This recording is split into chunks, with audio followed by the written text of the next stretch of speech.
Radhe Radhe friends, আপনারা সবাই কেমন আছেন? আশা করি ভালো আছেন।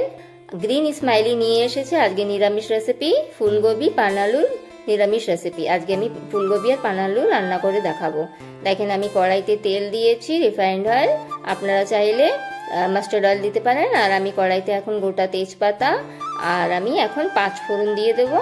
এখানে অল্প পরিমাণে আমি একটু 5 ফোড়ন দিয়েছি। এখন একটু ভালো করে ফুটিয়ে নিতে হবে 5 ফোড়নটা। আর আমি এখন পান আলু আর আলু দিয়ে আমি সবজিগুলো ভালো করে ভেজে নেব। দেখেন ওই পান আলু কিন্তু গলতে একটু সময় লাগে, তাই একটু ভালো করে ভেজে নিতে হবে আর একটু ঢেকে নিতে হবে। ভালো করে ঢেকে নেবেন। আর আমি দেখেন আমি একটু চানা নিয়েছি, চানা সেদ্ধ করেছি, আগে দিয়ে চানা সেদ্ধ করে রেখেছি আমি।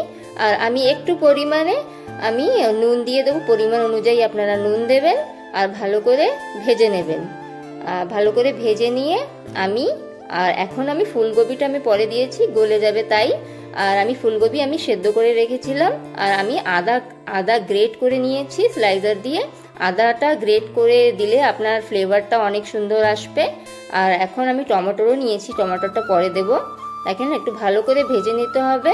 আর হলুদ গুঁড়ো দিয়েছি পরিমাণ অনুযায়ী, আপনারা ভালো করে পরিমাণ অনুযায়ী আপনারা দিয়ে দেবেন। আর আমি একটু কাশ্মীরি লঙ্কা নিয়েছি কালারটা আসার জন্য সবজি। দেখেন কি সুন্দর কালারটা এসে গেছে। আর প্রায় ভাজা আমার কমপ্লিট হয়ে গেছে। এখন আমি টমেটো আমি দিয়ে দেব।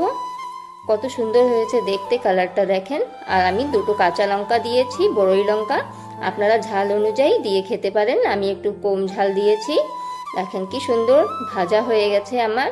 আর আমি এখন চানা আমি আগে দিয়ে সেদ্ধ করে রেখেছিলাম, এখন আমি দিয়ে দেব চানাগুলো। আর দিয়ে আপনার একটু ভালো করে মিশিয়ে নিতে হবে। আর দেওয়ার পরে একটু আপনি পরিমাণ অনুযায়ী আপনি জল দিয়ে দেবেন। আপনার গ্রেভিটা দারুণ আসবে। দেখেন আমার গ্রেভির কালারটা চেঞ্জ হয়ে গেছে। আমি অল্প পরিমাণে জিরে আর ধনে গুঁড়ি দিয়েছি।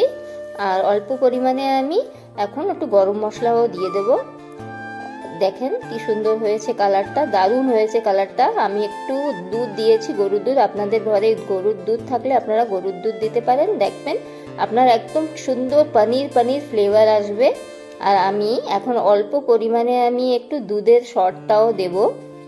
দেখেন দুধের শর্টটাও দিলে আপনার পনির ফ্লেভার আসবে, খেতে অনেক দারুণ লাগবে। বন্ধুরা এরকম রান্না করে আপনারা খেয়ে দেখবেন, অনেক দারুণ হবে, অনেক খেতে অনেক সুন্দর হবে। দেখেন কি সুন্দর কালার হয়ে গেছে আমার গ্রেভিটা, অনেক সুন্দর ফুটে গেছে কালার। দেখেন একদম পনির আপনার লাগবে কি পনির খাচ্ছেন, এত সুন্দর হয়েছে দেখতে। আমি এখন একটু ধনেপাতা গার্নিশ করে দিয়েছি। আর এই রেসিপিটা যদি ভালো লাগে প্লিজ বন্ধুরা আমার চ্যানেলকে লাইক কমেন্ট আর সাবস্ক্রাইব করবেন। দেখেন কি সুন্দর হয়েছে দেখতে। Thank you.